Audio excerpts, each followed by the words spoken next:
প্রিয় ছাত্রছাত্রীরা, educare study centre চ্যানেলে তোমাদের স্বাগত। আজ আলোচনা করব ক্লাস 7 অর্থাৎ সপ্তম শ্রেণীর তৃতীয় ইউনিট টেস্ট পরীক্ষার বাংলা সাবজেক্টের অতীব গুরুত্বপূর্ণ একটি কোশ্চেন পেপার নিয়ে। আলোচিত কোশ্চেন পেপারটি তোমরা খুব ভালোভাবে প্র্যাকটিস করো, কেননা এই কোশ্চেন পেপার থেকে বেশিরভাগ প্রশ্নই তোমরা কমন পাবে। তাই কথা না বাড়িয়ে শুরু করছি আজকের আলোচনা। তৃতীয় পর্যায়ক্রমিক মূল্যায়ন 2025, শ্রেণী সপ্তম, বিষয় বাংলা। পূর্ণমান 70, সময় 2 ঘন্টা 30 মিনিট। দাগ নম্বর 1, নিম্নলিখিত সঠিক উত্তরটি নির্বাচন করো, যে কোনো 11টি। অর্থাৎ তোমাদের 11টি এমসিকিউ প্রশ্নের উত্তর দিতে হবে। আমি তোমাদের পাঠ্য বই খুঁটিয়ে সব থেকে বাছাই করা অর্থাৎ গুরুত্বপূর্ণ এমসিকিউ প্রশ্ন দিয়েছি, যে প্রশ্নগুলি থেকেই তোমরা কমন পাবে। প্রথম প্রশ্ন, ভারত তীর্থ কবিতাটি রবীন্দ্রনাথের কোন কাব্যগ্রন্থ থেকে নেওয়া হয়েছে? উত্তর হবে অপশন গ, গীতাঞ্জলি। কোশ্চেন নম্বর 2, কবি শিশুদের ঘরে ফেরাকে তুলনা করেছেন কিসের সাথে? উত্তর হবে অপশন ঘ, পাখির শাড়ির সঙ্গে। তৃতীয় প্রশ্ন, তিব্বতীদের প্রধান ব্যবসা ছিল? উত্তর হবে অপশন ক, পশম। চতুর্থ প্রশ্ন, অভিনয়ের সময় পটলবাবুর হাতে কোন পত্রিকা ছিল? উত্তর হবে অপশন খ, যুগান্তর। পঞ্চম প্রশ্ন, এই মহেশী ছিলেন সেই পরিণতি সম্ভা মেঘ, মহেশী হলেন? উত্তর হবে অপশন খ, ননীবালা দেবী।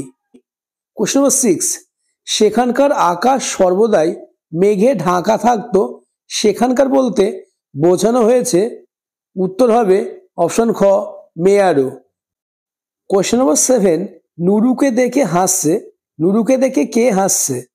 উত্তর হবে অপশন খ, সুবলের মা। কোশ্চেন নম্বর 8, কালিম্পংয়ের ল্যান্ডমার্ক ছিল?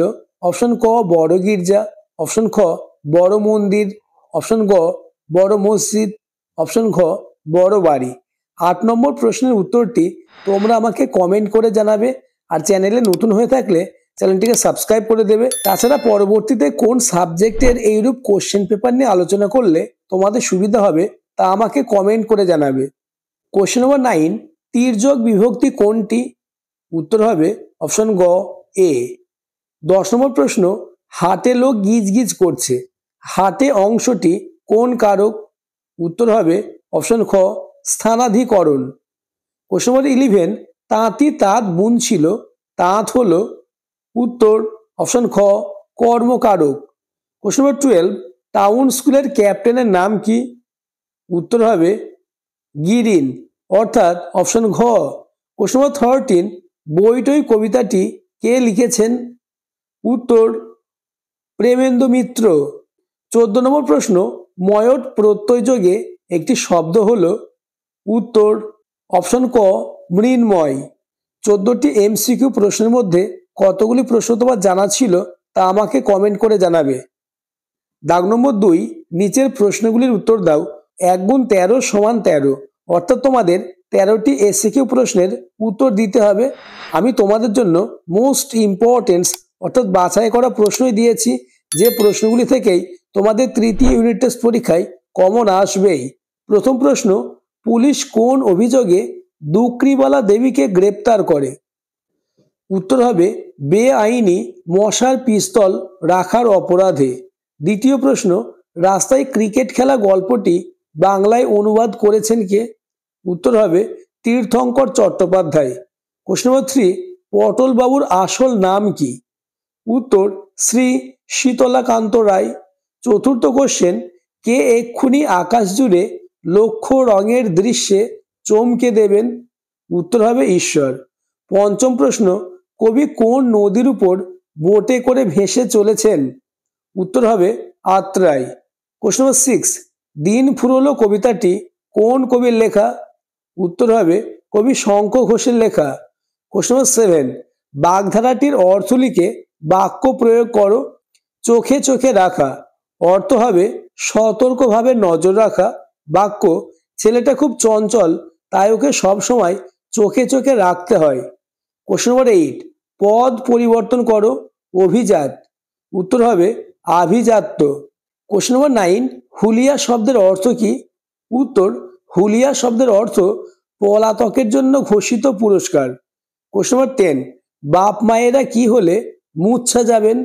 উত্তর, সন্ধ্যা হয়ে এলেও ছেলে মেয়ে ঘরে না ফিরলে বাপ মায়েরা মূর্ছে যাবেন। কোশ্চেন নম্বর 11, সন্ধি শব্দের অর্থ কি? উত্তর, মিলন।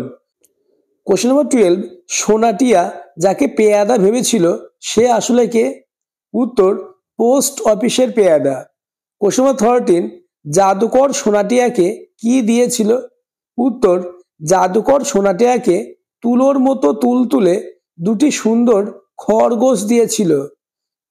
14 নম্বর কোশ্চেন, ননিবালা দেবী কার মুখে চর মেরেছিলেন? উত্তর, ননিবালা দেবী আহত ক্ষিপ্ত বাঘের মতো লাফিয়ে উঠে গোল্ডির মুখে এক চর বসিয়ে দেন। 15 নম্বর প্রশ্ন, টাউন স্কুলের ছেলেদের মনে কি অন্ধবিশ্বাস ছিল? উত্তর, টাউন স্কুলের ছেলেদের মনে অন্ধবিশ্বাস ছিল যে গাধার কান না মরলে তারা হেরে যাবে। দাগ নম্বর 3, নিচের প্রশ্নগুলির সংক্ষেপে উত্তর দাও, যে কোনো চারটে। 2 গুণ 4 সমান সমান 8, অর্থাৎ তোমাদের 2 মার্কের চারটে প্রশ্নের উত্তর দিতে হবে। প্রথম প্রশ্ন, হি হি তুক করা হলো না, বক্তাকে কাকে সে এ কথা বলেছে, কখন বলেছে? উত্তর, বক্তা হলো টুনু, সে সমরেশকে এ কথা বলেছে। সমরেশ গাধা না পেয়ে ফিরে এসে মাঠে নামবার সময় সে এই কথা বলেছে। কোশ্চেন নম্বর 3.2, কথকরা কেন এক গঙ্গা জল দিয়ে পা ধুচ্ছে? উত্তর, সারা বিকেল মাঠে খেলে কথকদের পা দুটো এতটাই কুৎসিত হয়ে গেছে যে এক গঙ্গা জল দিয়ে পা ধুচ্ছে। কোশ্চেন নম্বর 3.3, রোশো আমি তোমাকে প্রমাণ করে দিচ্ছি, নরহরি কার কাছে কি প্রমাণ করে দিতে চেয়েছিল? উত্তরটি তোমরা দেখে নাও। আর পরবর্তী প্রশ্ন আলোচনার আগে আবার বলবো, চ্যানেলে নতুন হয়ে থাকলে চ্যানেলটিকে সাবস্ক্রাইব করে দেবে এবং ভিডিওটি তোমার বন্ধুদের মধ্যে শেয়ার করে দেবে। প্রশ্ন নম্বর 3.4, কলকাতা শহরটা আমি মোটেই পছন্দ করি নে, কবির এই অপছন্দের কারণ কি? উত্তর, কলকাতা শহর বড় ঘিঞ্জি, ইট কাঠ পাথরের জঙ্গল, তাই কবির মনে হয় শহরটা যেন তাকে এক মস্ত জন্তুর মতো গিলে ফেলছে। নেক্সট কোশ্চেন, পাড়ায় থিয়েটারের দল গড়া আর হলো না কেন পটল বাবুর? উত্তর, যুদ্ধের ফলে আপিসে ছাঁটাই হলো আর তাতেই পটল বাবুর 9 বছরের চাকরি চলে যাওয়ায় পটল বাবুর পাড়ায় থিয়েটারের দল গড়া হলো না। দাগ নম্বর 4, কম বেশি 60টি শব্দে নিচে যে কোনো একটি প্রশ্নের উত্তর দাও। প্রশ্নের মান 3। প্রথম প্রশ্ন, জাদুকর কি খেলা দেখাতে পারে আর কি পারে না? কিভাবে সে পরীদের রানীকে নামায়? নেক্সট কোশ্চেন, স্বর্গের সরুয়া কেমন ভাবে রান্না করা হতো? আলোচিত প্রত্যেকটি প্রশ্ন খুবই গুরুত্বপূর্ণ, তাই পরীক্ষার আগে অন্তত একবার হলেও আলোচিত প্রত্যেকটি প্রশ্ন তোমরা মুখস্থ করে যাবে। এরকম প্রশ্নই তোমাদের পরীক্ষায় আসবে। দাগ নম্বর 5, কম বেশি 150টি শব্দে নিচের প্রশ্নগুলির উত্তর দাও। 5 গুণ 4 সমান সমান 20। প্রথম কোশ্চেন, হে রুদ্রবীণা বাজো বাজো বাজো, রুদ্রবীণা কে? কবিতার বেজে ওঠার প্রত্যাশী কেন? অথবা ভারত তীর্থ কবিতায় মহামানবের সাগর তীরে বলতে কবি কি বুঝিয়েছেন? কোশ্চেন নম্বর 2, বইটই কবিতাটি কার লেখা? কবি এই কবিতার মাধ্যমে কি বোঝাতে চেয়েছেন? অথবা দিন ফুরলো কবিতার মর্মার্থ নিজের ভাষায় লেখো। কোশ্চেন নম্বর 5.3, স্বাধীনতা সংগ্রামে অংশগ্রহণকারী বিপ্লবী ননিবালা দেবীর অবদান আলোচনা করো। অথবা বছর 50-এর বেটেখাটো টাকমাথা নাট্যপ্রিয় পটলবাবুর চরিত্র আলোচনা করো। কোশ্চেন নম্বর 5.4, এটাতে বড় বেশি ভাবতে হলো না, কার উক্তি? কাকে বেশি ভাবতে হলো না, কেন? অথবা কালিম্পংকে টেলিফোন ছিল না, এই উপলক্ষে তার প্রথম উদ্বোধন কোন বিশেষ উপলক্ষে? কিভাবে এই উদ্বোধন সম্পন্ন হলো? দাগ নম্বর 6, কম বেশি 150টি শব্দে নিচে যে কোনো একটি প্রশ্নের উত্তর দাও। কোশ্চেনের মান 5। প্রথম প্রশ্ন, হোটেলওয়ালার জন্মদিনে ঘাস জমিতে কেমন খেলা দেখানো হয়েছিল? কোশ্চেন নম্বর 6.2, সোনাটিয়া মাকুকে খুঁজে পেলেও মাকু থাকলো না কেন? মাকুর উপর সোনাটিয়ার রাগ হলো কেন? দাগ নম্বর 7, নিচে যে কোনো একটি বিষয় অবলম্বনে পত্র রচনা করো। প্রশ্নের মান 4। কোশ্চেন নম্বর 7.1, তোমার বিদ্যালয়ে আয়োজিত সরস্বতী পুজোর বিবরণ জানিয়ে বন্ধুর কাছে একটি চিঠি লেখো। নেক্সট কোশ্চেন, পুজোর ছুটি কেমন কাটলো তা জানিয়ে বন্ধুকে একটি চিঠি লেখো। নেক্সট কোশ্চেন, অসুস্থতার কারণে তুমি বিদ্যালয়ে অনুপস্থিত ছিলে, ছুটি মঞ্জুরের আবেদন জানিয়ে প্রধান শিক্ষকের কাছে একটি চিঠি লেখো। এই 3টে চিঠির মধ্যে একটি চিঠি তোমাদের পরীক্ষায় আসবেই।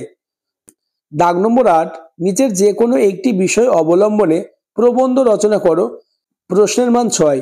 আমি তোমাদের মোস্ট ইম্পর্টেন্ট 4টে প্রবন্ধ দিয়েছি। এই 4টে প্রবন্ধ থেকে একটি রচনা তোমরা কমন পাবেই।